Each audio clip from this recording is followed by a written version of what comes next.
Hi friends, Uma விருந்தகம் சேனலுக்கு welcome பண்ணுறேங்க. இன்றைக்கி வந்து என்ன ரெசிபி பார்க்க போகிறோன்னு பார்த்தீங்கன்னா, உடச்சி ஊற்றின முட்டை கிரேவி.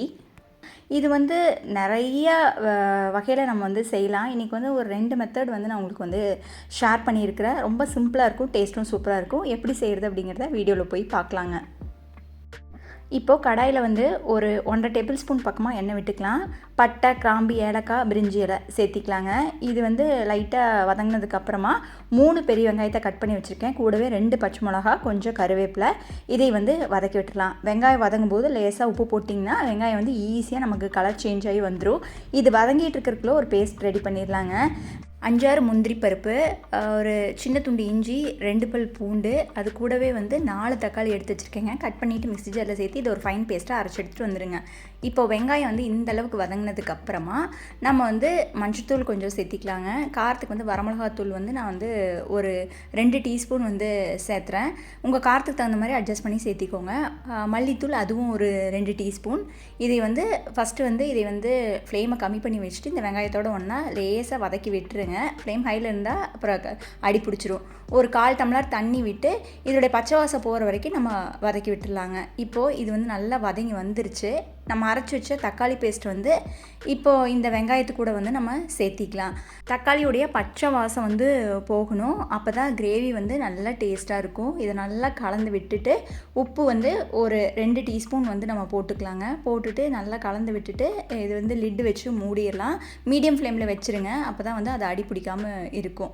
இப்போது ஒரு 2-3 நிமிஷம் கழித்து பார்த்திங்கன்னா சூப்பராக அந்த தக்காளியுடைய பச்சை வாசலாம் போய் மேலே வந்து அப்படியே லைட்டாக எண்ணெய் வந்து மிதக்க ஆரம்பிக்குது.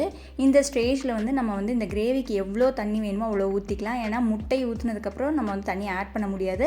அதனால் தாராளமாக 1 டம்ளர் தண்ணி வந்து நம்ம விட்டுக்கலாம். நேரம் ஆகும்போது அது வந்து நமக்கு வந்து கெட்டியாகும் முந்திரி போட்டிருக்கிறதுனால. அதனால் பெரிய டம்ளரில் 1 டம்ளர் தண்ணி விட்டிங்கன்னா இந்த கிரேவிக்கு வந்து கரெக்டாக இருக்கும். இது தாராளமாக 3 பேர் வந்து சாப்பிட்லாங்க இந்த கிரேவி. இனி மூடி வச்சிடலாங்க. இப்போ ஒரு 2 நிமிஷம் கழித்து ஓப்பன் பண்ணி பார்த்தீங்கன்னா நல்லாவே தளன்னு கொதிக்க ஆரம்பிச்சிருச்சு. இப்போ வந்து லைட்டாக சுகர் வந்து சேர்த்திக்கலாம். இது எதுக்குன்னு பார்த்தீங்கன்னா தக்காளியுடைய புளிப்பு சுவை வந்து பேலன்ஸ் பண்ணுறதுக்காக நம்ம வந்து சேர்த்துறோம். அது போட்டதுக்கப்புறம் முட்டை வந்து சேர்த்திக்கலாம். நீங்கள் வந்து முட்டை ஊற்றும் போது மட்டும் ஒரு கப்லேயோ இல்லை கரண்டிலேயோ வச்சு ஊற்றுங்க. டைரெக்டாக வந்து கிரேவியில் ஊற்றுனீங்கன்னா சம்டைம்ஸ் ஏதாவது முட்டைக்கு இது கெட்டு போயிருந்தால் ஃபுல் கிரேவியே நமக்கு ஸ்பாயில் ஆயிரும்.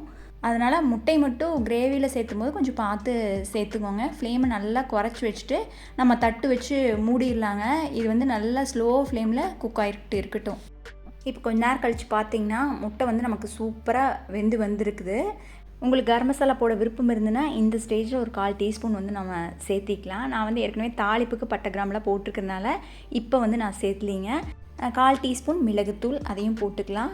பொடி பொடியாக கட் பண்ண மல்லி இலை அதையும் நல்லா தூவி விட்டுட்டு கலந்து விட்டுட்டு ஸ்விட்ச் ஆஃப் பண்ணோம் அப்படின்னா சூப்பரான உடச்சி ஊற்றின முட்டை கிரேவி வந்து நமக்கு ரெடி ஆயிரும். கிரேவி வந்து இட்லி, தோசை, சப்பாத்தி, சாதம் எல்லாத்துக்குமே சூப்பராக இருக்குங்க. இன்னொரு மெத்தட் இருக்குது, அதையும் நான் இப்போவே உங்கள் கூட ஷேர் பண்ணுறேன். எப்படிங்கிறத பார்க்கலாங்க. மிக்ஸி ஜாரில் ஒரு அரை மூடி தேங்காய் எடுத்துக்கலாங்க. கொஞ்சம் தண்ணி விட்டு தேங்காய் பால் வந்து நம்ம எடுத்துக்கலாம். ரொம்ப திக்காக இருக்க வேண்டியது இல்லைங்க. தேங்காய் பால் கொஞ்சம் தண்ணி விட்டு நீங்கள் டைல்யூட் பண்ணி தேங்காய் பால் வந்து எடுத்து ரெடி பண்ணி வச்சுக்கோங்க. இந்த தேங்காய் பால் நம்ம எந்த ஸ்டேஜில் சேர்த்த போகிறோம்னு பார்த்திங்கன்னா நம்ம தக்காளியில் வதங்கி அந்த கெட்டியான கன்சிஸ்டன்சி வரும் இல்லைங்களா, அந்த ஸ்டேஜில் தான் நம்ம வந்து தேங்காய் பால் வந்து சேர்த்த போகிறோம். உப்பு வந்து 1 டீஸ்பூன் சேர்த்திக்கலாங்க. நம்ம தண்ணி வந்து அதில் தாராளமாக விடுவோம். அதுக்கு பதிலாக இங்கே வந்து நம்ம தேங்காய் பால் வந்து நம்ம சேர்த்த போகிறோங்க. நம்ம எடுத்து வச்சுருக்க தேங்காய் பாலை உங்களுக்கு எவ்வளோ தேவையோ கன்சிஸ்டன்சிக்கு தகுந்த மாதிரி நீங்கள் வந்து சேர்த்திக்கோங்க. சேர்த்திட்டு ஃப்ளேமை வந்து கம்மி பண்ணி வச்சு இதை வந்து லைட்டாக ஒரு கொதி வர வரைக்கும் விடுங்க. அதுக்கப்புறம் நம்ம முட்டை சேர்த்திக்கலாம். இப்போ வந்து நம்ம மூடி வச்சிடலாங்க. இப்போ கொஞ்ச நேரம் கழிச்சு ஓப்பன் பண்ணி பார்த்தோம் அப்படின்னா சூப்பராக நமக்கு வந்து கொதித்து பச்சை வாசலாம் போயிடுச்சு. இப்போ முட்டை வந்து நம்ம சேர்த்திக்கலாங்க. இதே கிரேவி நம்ம தேங்காய் பாலுக்கு பதிலாக தேங்காயும் சோம்பும் அரைச்சி ஊற்றி செஞ்சோன்னா அந்த டேஸ்ட்டும் சூப்பராக இருக்கும். இப்போ மிளகுத்தூள் தூவிக்கலாங்க. தூவிட்டு இதை வந்து அப்படியே மூடி வச்சுருங்க. இது வந்து குக் ஆகிட்டு இருக்கட்டும். இப்போது நல்லா வெந்தும் வந்துடுச்சு. ஃபைனலாக பொடி பொடியாக கட் பண்ண மல்லி இலையை தூவி இறக்குனீங்கன்னா சூப்பரான உடச்சி ஊற்றினா முட்டை கிரேவி ரெடி ஆயிடுச்சுங்க.